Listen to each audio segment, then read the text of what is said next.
1977 जब पाकिस्तान के रावलपिंडी में एक छोटा गांव था कहोता, जहाँ पे कुछ लोग एक सैलून में बाल कटवाने के लिए आए थे। वो बाल कटवा के घर चल जाते हैं, जिसके बाद वो सैलून वाला जब शाम को दुकान बंद करने का टाइम हो जाता है तो वो जो लोगों के बाल थे उन सबको इकट्ठा करके कचरा पेटी में डाल देता है और अपनी दुकान बंद कर देता है। तभी आधी रात को कुछ लोग आते हैं और उन लोगों के बाल को इकट्ठा करके उनको इकट्ठा करते हैं। पर आखिर वो ये लोग कौन थे जो उन लोगों के बाल के सैंपल इकट्ठा कर रहे थे? दोस्तों, ये कोई आम लोग नहीं बल्कि भारत के रॉ एजेंट थे जो उन लोगों के बाल इकट्ठा कर रहे थे। पर ऐसा क्यों? दोस्तों, आज की वीडियो हम आपको यही बताने वाले हैं और आपको ये बताने वाले हैं कि आखिर भारत के किस एक प्रधानमंत्री की गलती से पाकिस्तान एक परमाणु देश बन गया और प्रधानमंत्री ने ऐसी क्या गलती करी थी जिसके कारण पाकिस्तान में मौजूद कई सारे रॉ एजेंट को अपनी जान गंवानी पड़ी थी। आज की वीडियो में आपको यही बताने वाले हैं। दोस्तों, रॉ के इस मिशन को जानने से पहले हमें रॉ को जानना पड़ेगा। दोस्तों, इसके लिए हम जानना पड़ा आज़ादी के समय जब भारत आज़ाद हुआ था, तब भारत के इंटरनल और एक्सटर्नल खतरे से बचने के लिए जो एक काम करती थी वो थी आईबी यानी इंटेलिजेंस ब्यूरो, जो भारत के दो विदेशी खतरों से बचाने के लिए काम करती थी। लेकिन साल 1962 और 65 में आईबी पूरी तरह से फ्लॉप हो गई, क्योंकि 1962 के भारत चाइना युद्ध में आईबी यानी इंटेलिजेंस ब्यूरो को पता ही नहीं चला कि चाइना भारत के बॉर्डर पे मिलिट्री बिठा रहा है, जिस कारण भारत सरकार तैयारी नहीं हो पाई और हमें वो युद्ध हार गए, जिस कारण अक्साई चीन चाइना के पास चला गया। और ऐसा ही हुआ साल 1965 में, जब आईबी को पाकिस्तान के सप्लाई अटैक के बारे में पता ही नहीं चला और इस कारण भारत उसके लिए तैयारी नहीं हो पाया। इस कारण से भारत वो समझ चुका था कि आईबी अकेला काफ़ी नहीं है विदेशी से भारत को बचाने के लिए। इसके बाद से ही उस समय के प्रधानमंत्री इंदिरा गांधी ने 21 सितंबर 1968 को रॉ की स्थापना करी और रॉ भारत के विदेशी खतरों से भारत को बचाने के लिए काम करता था और आईबी भारत के अंदरूनी खतरों से बचाने के लिए। और उस समय रामेश्वर नाथ काव को रॉ का चीफ बनाया गया। रॉ की स्थापना के कुछ सालों बाद ही रॉ अपनी उम्मीदों पर खड़ा उतरा। रॉ को जिस काम के लिए बनाया था उसने वो सभी काम कर दिए। साल 1971 में भारत पाकिस्तान के युद्ध की जानकारी रॉ पहले ही निकाल ली, जिसे भारत तैयार हो गया था पाकिस्तान हमला करने वाला है और भारत ने वॉर डिक्लेयर कर दी। उसके अलावा बांग्लादेश में मुक्ति वाहिनी सेना में भी रॉ का बहुत बड़ा योगदान था, जिससे बांग्लादेश को आज़ादी मिल पाए।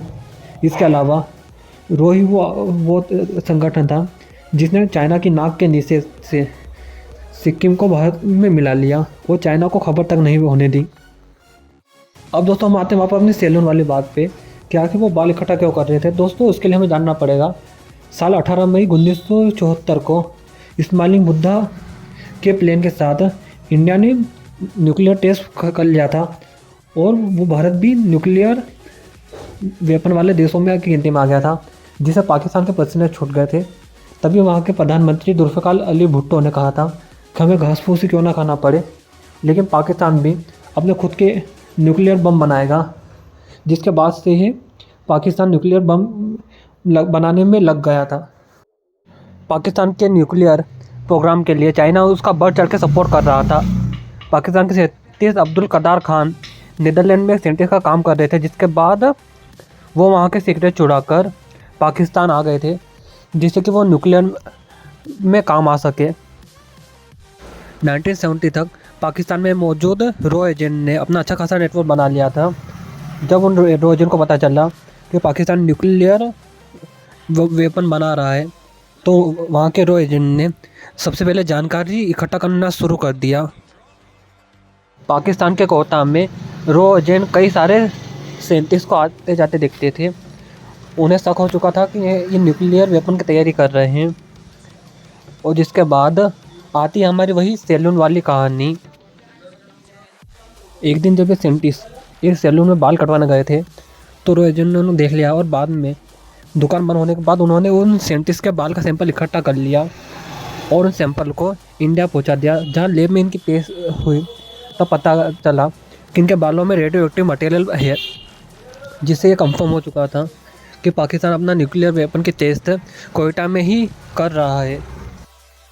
इसी बीच रो एजेंट ने एक साइंटिस्ट को पकड़ लिया था जो $10,000 में इसका पूरा ब्लूप्रिंट देने को तैयार हो गया था। यानी सब कुछ ठीक चल रहा था, बस साइंटिस्ट को $10,000 देने थे और वो क्वेटा का पूरा ब्लूप्रिंट दे देता, जिससे इंडियन एयरफोर्स तबाह कर देती और न्यूक्लियर पाकिस्तान का न्यूक्लियर प्लेन यही ख़त्म हो जाता और कभी पाकिस्तान न्यूक्लियर देश बन ही नहीं पाता।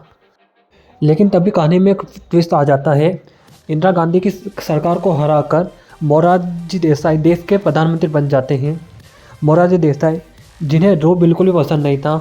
मोरारजी देसाई का मानना था कि जब इमरजेंसी लगी थी तो इंदिरा गांधी ने रो का इस्तेमाल अपोजिशन के नेता की जासूस के लिए किया था, इसलिए मोरारजी देसाई रो को बिल्कुल पसंद नहीं करते थे। इसीलिए जैसे ही आर्यन काउ पाकिस्तान में हो रहे न्यूक्लियर टेस्ट की खबर मोरारजी देसाई को देते हैं, तो मोरारजी देसाई कहते हैं कि हमें पाकिस्तान के आंतरिक मामलों में दखल नहीं देना चाहिए, उन्हें जो करने कर देना चाहिए। यानी जो पाकिस्तान भारत के कश्मीर को तोड़ने में और भारत को बर्बाद करने में लगा है, वह हमारे देश के प्रधानमंत्री कहते हैं कि हमें उनके आंतरिक मामलों में दखल नहीं देना चाहिए। लेकिन ये तो शुरुआत थी। पाकिस्तान के रो एजेंट के लिए सबसे बड़ा खतरा अब आने वाला था, जब पाकिस्तान में ज़िया-उल-हक आर्मी जनरल ने तख्ता पलट कर दिया और वो वहाँ का प्रधानमंत्री बन गया। जिसके बाद मोरारजी देसाई और ज़िया-उल-हक के बीच कई बार टेलीफोन पर बातचीत हुआ करती थी। इसी बातचीत में मोरारजी देसाई ने ज़िया-उल-हक को बता दिया कि हम आपके सीक्रेट प्लान के बारे में पता है, जिससे ज़िया-उल-हक पूरी तरह से सतर्क हो गए। वो समझ चुके थे कि ये बात हमारी पाकिस्तान में हो रहे न्यूक्लियर टेस्ट की हो रही है। जिसके बाद उन्होंने ISI को सतर्क कर दिया और ISI को जिम्मेदारी दी कि पाकिस्तान में मौजूद जितने भी रो एजेंट थे इन्हें ढूंढ कर मारा जाए। जिसके बाद ISI ने पाकिस्तान के कई सारे रो एजेंट को मार दिया। कई सारे रो एजेंट पाकिस्तान में गुमनाम मौत मारे गए। इस तरह रो जो 10 सालों से अब मेहनत कर रहा था, उसके मेहनत पानी फिर गई। जिसके बाद आर्यन काउ ने भी रो से इस्तीफा ये कहकर दे दिया कि हमारी सरकार को हम पे भरोसा नहीं, तो हमारा क्या मतलब। इस तरह पाकिस्तान के न्यूक्लियर टेस्ट को तबाह करने का प्लान ठंडे बस्ते में चला गया। जिसके कुछ समय बाद ही साल 1981 में इंदिरा गांधी वापस पावर में आ जाती है और वो देश के प्रधानमंत्री बन जाती है। जिसके बाद इंदिरा गांधी वापस रो को रिवाइव करने में लग जाती है। तभी रो को पता चलता है कि इराक, जो कि इजराइल का दुश्मन है, वो न्यूक्लियर टेस्ट की तैयारी कर रहा है। इजराइल वहाँ पे जाता है और उस न्यूक्लियर प्लांट को डिस्ट्रॉय कर देता है। तभी इंडिया को उम्मीद आती है कि हम भी पाकिस्तान में जाकर पाकिस्तान के न्यूक्लियर टेस्ट को डिस्ट्रॉय कर सकते हैं। उस समय इजराइल भी पाकिस्तान का इतना ही बड़ा दुश्मन था जितना कि भारत था, क्योंकि पाकिस्तान इजराइल को एक देश की मान्यता नहीं देता था और इजराइल नहीं चाहता था कि उसके दुश्मन देश के पास परमाणु हथियार है। इसलिए इजराइल के मोसाद और इंडिया के रो ने मिलकर पाकिस्तान में हो रहे न्यूक्लियर टेस्ट को डिस्ट्रॉय करने का प्लान बनाया। उस समय इजराइल पाकिस्तान की दूरी बहुत ज़्यादा थी, इसलिए इजराइल सीधे पाकिस्तान पर हमला नहीं करता था। इसलिए उन्होंने भारत के गुजरात के जामनगर को मांगा, जहाँ से वो पाकिस्तान का कोहाटा पर हमला करके उस प्लान को डिस्ट्रॉय कर सकता था। इसके लिए भारत के प्रधानमंत्री इंदिरा गांधी ने मंजूरी दे दी थी और काम पूरी तैयार हो गया था। लेकिन इसके कुछ समय बाद ही अमेरिका की खुफिया एजेंसी CIA को इसके बारे में पता चल गया और अमेरिका नहीं चाहता था कि इजराइल पाकिस्तान के ऊपर एयर स्ट्राइक करे। और जिसके बाद अमेरिका के दबाव में आकर इजराइल ने अपना ये प्लान कैंसिल कर दिया। जिसके अगले दिन ही CIA ने इस खबर को पेपर में छाप दिया, जिस कारण पाकिस्तान पूरी तरह से सतर्क हो गया और उसने अपने न्यूक्लियर प्लांट की सिक्योरिटी बहुत ही ज़्यादा बढ़ा दी। यह अटैक सरप्राइज होने वाला था, पर ये सबको पता चल गया, नहीं सरप्राइज तो कुछ बचा ही नहीं, जिस कारण भारत को अपना यह प्लान पूरी तरह से ख़त्म करना पड़ा। और जिसके बाद साल 1999 में पाकिस्तान ने अपना न्यूक्लियर टेस्ट पूरा कर लिया और पाकिस्तान एक न्यूक्लियर वेपन वाला देश बन गया, जिसके दम पर वो भारत को आज भी धमकियाँ देता है। अगर उस दिन मोरारजी देसाई पॉलिटिक्स को पीछे रख अपने देश को आगे रखते तो हो सकता था पाकिस्तान आज एक न्यूक्लियर देश नहीं होता। और दोस्तों, अगर मोरारजी देसाई अगर वो गलती नहीं करते तो पाकिस्तान में मौजूद कई सारे रो एजेंट जो कि गुमनाम मौत मारे गए, उनकी मौत नहीं होती और वो आज भी अपने परिवार के साथ होते।